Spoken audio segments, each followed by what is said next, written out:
absolutely no sign whatsoever. Both sides say their doors remain open. They want to sit down and talk, and neither is talking to the other. I understand there are informal talks taking place behind the scenes, but this is always what happens in any given dispute. So the channels are certainly there, but at the moment this dispute is as bitter as it was since the first strikes were called.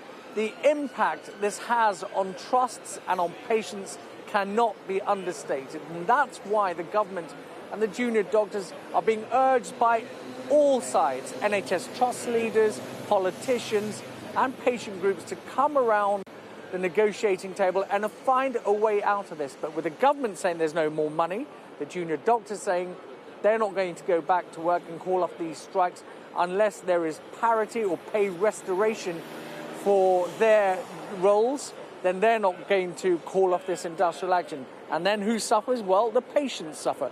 And according to NHS providers, they're saying this 800,000 cancelled appointments is an underrepresentation. They think that figure could edge towards over 1 million cancelled or delayed appointments because NHS trusts do not make appointments on the days that these industrial actions, these strike days, are due to take place. So they're not cancelling any operations and they're not booking any operations in. So if you think about the impact that has had on the NHS, it is phenomenal. Also, the fact that they can't now, the NHS trusts have been told by the High Court they can't go and get agency staff, they have to rely on bank staff. That puts even more pressure on them when they should be planning for the winter. They're still dealing with the pressures of the summer.